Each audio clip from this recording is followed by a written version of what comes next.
sambil menangis. Lalu sang ibu berkata, "Kalian mementingkan bermain daripada memasak untuk ibu dan ayah ya?" tanya sang ibu dengan nada kasar. Lalu sang ayah pun marah dan berkata, "Dasar anak tidak berguna," sambil menampar kakak balik itu. Lalu sang ibu pun lanjut memasak untuk dibawa ke ladang. Keesokan harinya, ibu pun membungkuskan nasi dan sayur itu untuk dibawa ke ladang. Dan ibu pun pergi ke ladang. Tetapi sayangnya, ibu tidak mau menyisakan nasi dan sayur itu untuk kedua anaknya. Saat merasa lapar, adik pun berkata pada kakaknya, "Kak, aku lapar," kata sang adik kepada kakaknya. Dan kakaknya pun berkata, "Oh iya dik, ayo kita membuka tirung saji." Ketika kakak membuka tirung saji, yang ada hanyalah gasing dan abu yang dibungkuskan dengan daun kayu. Sedangkan yang tidak bisa dimakan oleh mereka berdua. Dan kakak pun berkata, "Ayo dik, kita pergi ke hutan untuk mencari getah nangka dan daun bambu." Lalu mereka pun pergi ke hutan. Sesampainya di hutan, mereka pun mengambil getah nangka dan daun bambu. Setelah merasa cukup, mereka pun pulang. Bapak Ibu Dewan Juri yang saya hormati, izinkan saya menyampaikan suatu cerita.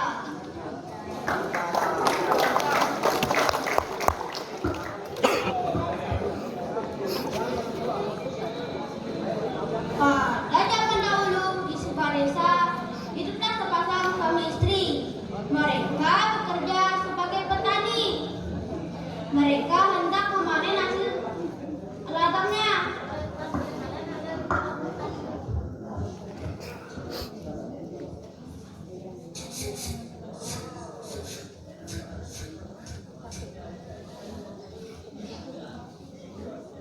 Dan memikulnya ke pundak mereka dan membawanya di gubuk.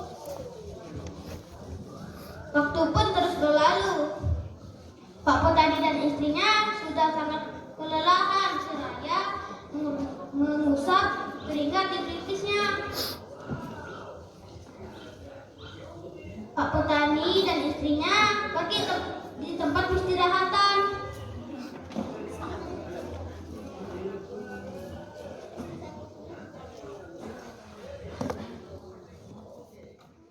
Landak tubuhku emas, permintaanmu aku kabulkan, asalkan kamu membaca mantra. Adil kata Rino, Bacuramin Kak Saruga, Basengan Kak Jembatan. Assalamualaikum warahmatullahi wabarakatuh. Dewan Juri yang terhormat, serta teman-teman yang saya sayangi, apa kabarnya semua? Perkenalkan, nama saya Nyema Suci Aulia. Berdirinya saya di sini ingin menceritakan cerita yang berjudul Legenda Sungai Landak. Sungai itu sungai terbesar kedua setelah Sungai Kapuas, yang berasal dari Provinsi Kalimantan Barat. Dulunya sungai itu tidaklah ada di provinsi itu. Nah kawan-kawan, kenapa sekarang bisa ada? Inilah dia ceritanya. Pada zaman dahulu kala, hiduplah sepasang suami istri yang sangat miskin. Untuk memenuhi kebutuhannya sehari-hari, sang suami bekerja sebagai bercocok tanam. Dengan menanam Kak Saruga Basengan Kak Jembatan. Perkenalkan, nama saya Amelia Nandeta Regas. Saya akan menceritakan Dia Sinir dan Darah Hitam. Beginilah ceritanya. Kisah tersebutlah kisah kasih darah hitam dari kampung Jaring di kerajaan Dembawang Serimpat bernama Ria Sinir. Ayah darah hitam bernama Pati Gumantar gugur dalam pertempuran Makayo. Lehernya dipenggal dan kemudian kepalanya disimpan dalam tajam guci. Tetapi darah hitam dapat diselamatkan oleh inang-inang nenek. Setelah dewasa, darah hitam menjadi seorang balian dukun terkenal di Landang. Suatu hari, darah Yang dimaksud adalah masyarakat Melayu yang tinggal di sungai, daerah Gabang, Kalimantan Barat. Banyakkan masyarakat Melayu atau orang laut tersebut menganut agama Islam atau Muslim. Pada tahun 2021, kegiatan tumpang negeri berupa ritual adat tumpang negeri. Acara tumpang negeri atau ritual adat tumpang negeri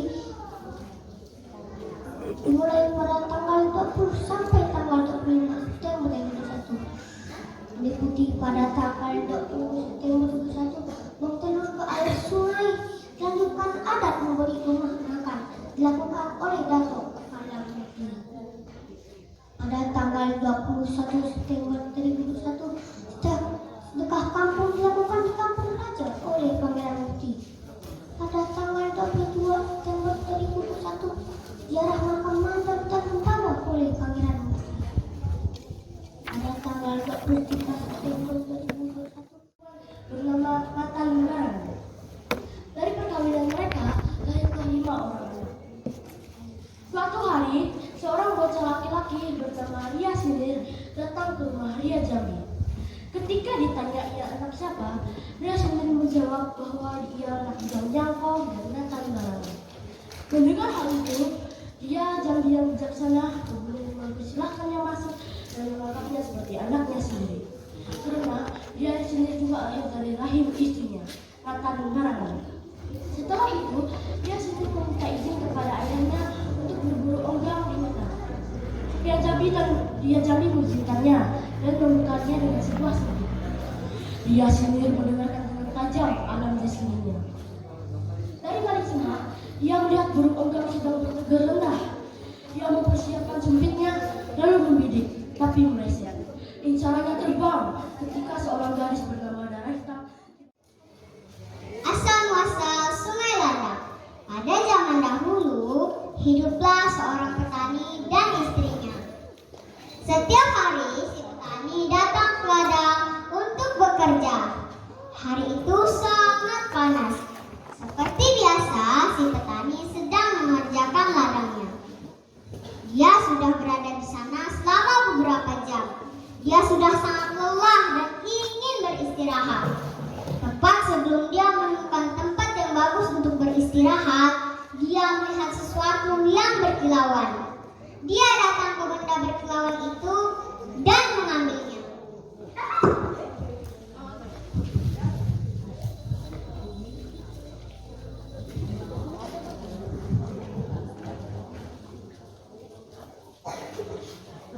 Ternyata itu adalah patung landang. Benda itu sangat indah. Matanya terbuat dari berlian. Dia sudah berada di sana selama berapa jam. Dia sudah sangat lelah dan ingin beristirahat. Tepat sebelum dia menemukan tempat yang bagus untuk beristirahat, dia melihat sesuatu yang berkilauan.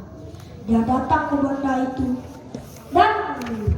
Ternyata itu adalah patung landang. Benda itu sangat indah. Matanya terbuat dari berlian. Patung itu adalah benda berkilau yang dilihatnya. Petani itu pun ingin membawa pulang patung dan ingin menunjukkan kepada istrinya. Mengetahui hal tersebut, istrinya sangat bahagia. Mereka sangat miskin dan berencana untuk menjual patung itu.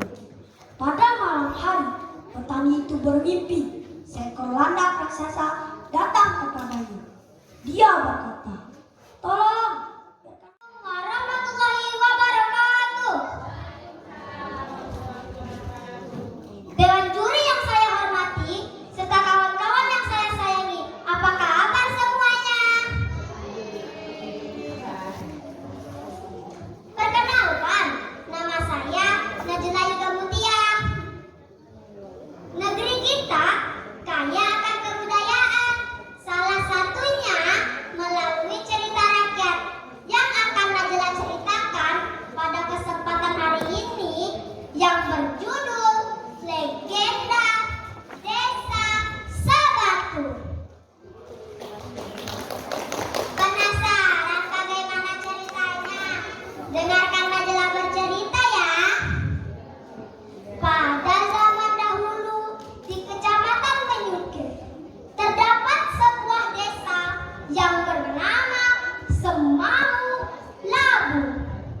Nek Panitah dengan istrinya Nek Dunia.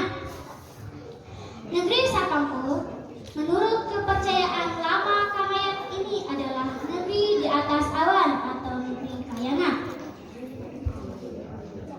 Suatu waktu, Nek Panitah dengan istrinya Nek Dunia mempunyai seorang anak laki-laki.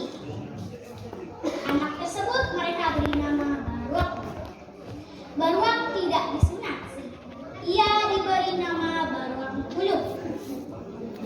Kulub diistilahkan pada seorang anak laki-laki yang tidak disunat. Setelah beranjak dewasa, Baruak Kulub sangat senang bermain, terutama bermain gasing. Sehingga